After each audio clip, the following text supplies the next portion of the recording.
There you are. Oh wait, now you're gone again. You're back. How do you like me now? I like it. How are you today, my friend? I'm doing well. It's a tad warm in this home office, I'll tell you that. I I'm mean, grateful the sun is shining, so. but you have a lovely plant thriving behind you. Life is good.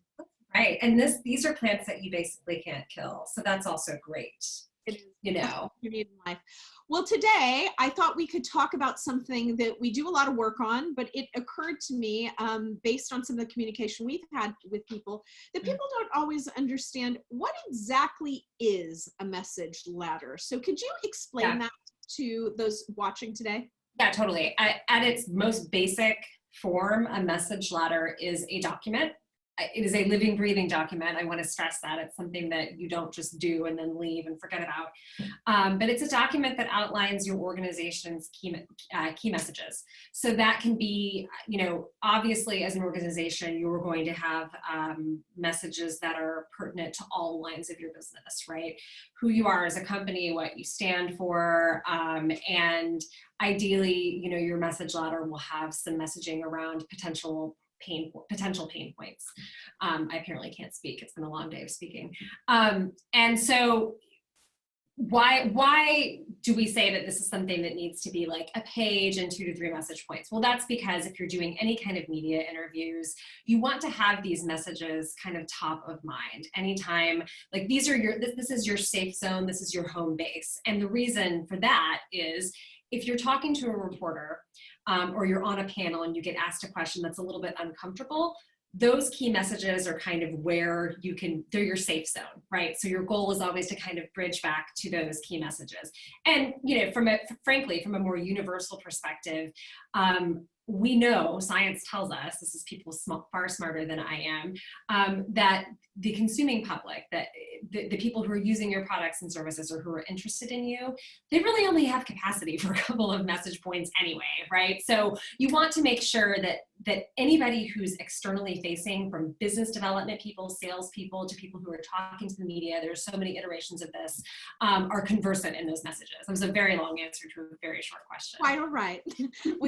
I've only got a couple more for you today. Okay. So the other question I have is, can you talk a little bit about, we see this all the time, people contact us when there is a crisis. Yeah. And there has been none of this work done. So can you talk a little bit about the value of doing this in advance of a crisis and why that's so critical? Yeah, there are a couple of reasons.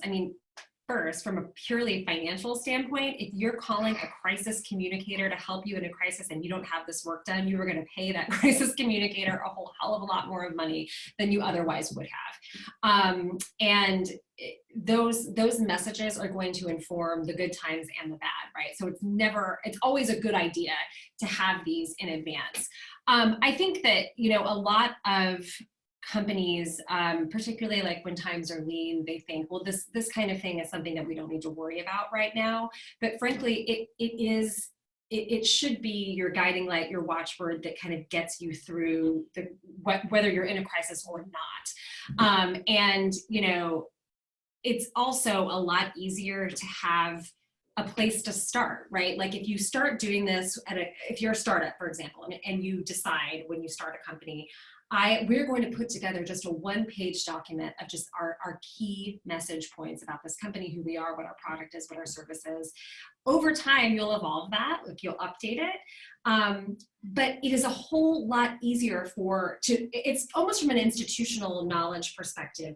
You are able to see like how the arc of the organization has changed over time. Does that make sense? Yeah, absolutely. Yeah. And I think it would be really interesting for you to talk a little bit about how we approach this a little differently as sort of storytelling experts that see story as the heartbeat of every business in every single space versus a siloed kind of subject matter that lives and resides in marketing. So can you speak to that a little bit? Yeah, absolutely. So I will say, I've done a lot of message documents over my career, and I've seen a lot of message documents, both good and bad. And, the ones that are not useful are the ones that are just a bunch of buzzwords and keywords that lack jargon, so much jargon. That lack so any like connectivity, right? You want people to be able to see what you're actually talking about. And how are they going to actually see or visualize that? They're going to do it through a story, right? So the approach that you and I have to communications and public relations and messaging and is all through this lens of storytelling. So I care much less about like your value statement than like proof through stories of how you're actually exhibiting those values and living those values out. I mean, I think just a couple of examples of companies that do this really well. I think Patagonia does it exceptionally well. Exceptionally well. You know, and they show you through stories both of their internal workforce and of the people that are using their products, who they are, why they matter. I mean, I would actually love in the comments, people who are watching this, like, what do you think of when you think of Patagonia? What are some other brands you think are doing this really well?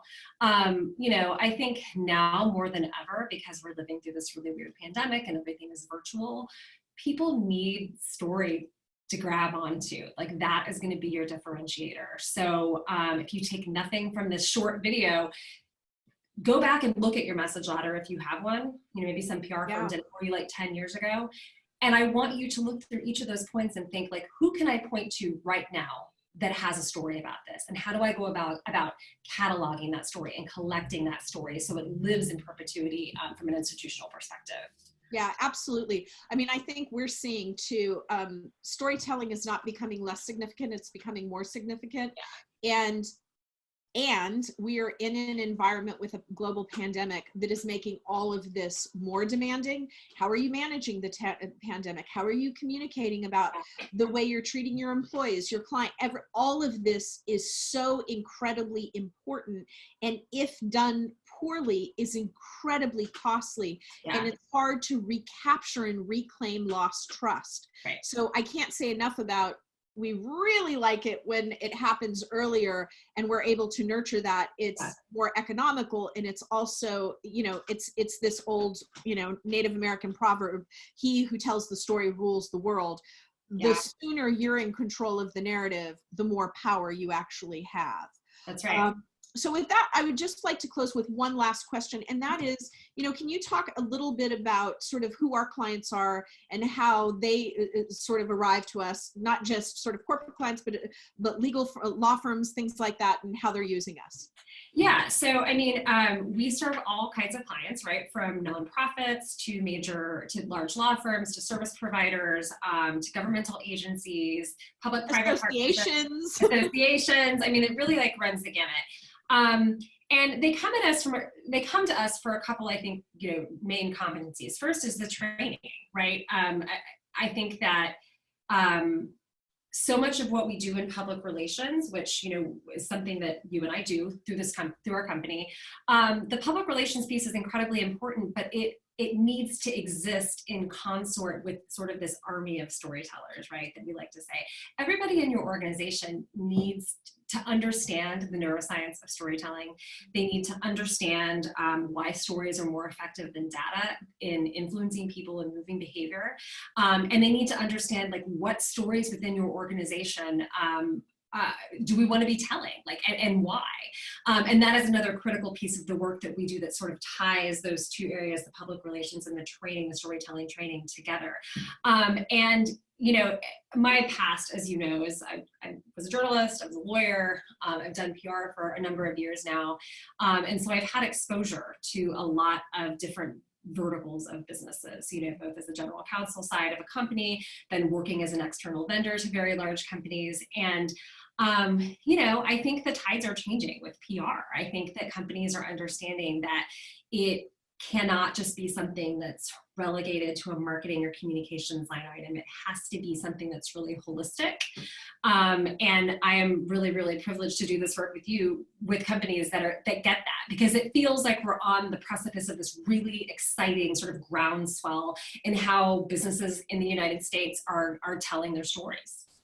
Yeah, and I would just, in closing, say, you know, we get people all the time who ask, you know, we do work with very, very, very large companies. And also, we're a company that's very, very small, and we have to tell stories. Yeah. The size of your company has no bearing on the importance of storytelling. Right. If you are serving humans, if you are working with humans, if you are a human, the most powerful underutilized tool is storytelling. And when you're not using storytelling, you're working against rather than with human nature. So that's something to think about. In this particular environment, storytelling is like a leverage tool. It makes everything infinitely easier. So I just want to close with that for everybody. We hope you find this incredibly useful. Please continue to follow us on YouTube if you feel so inclined. Subscribe, comment, and feel free to reach out to us and tell us what are some of the things you'd like us to be covering during these short videos. So thank you so much, and I look forward to seeing your face, friend. Bye. Bye.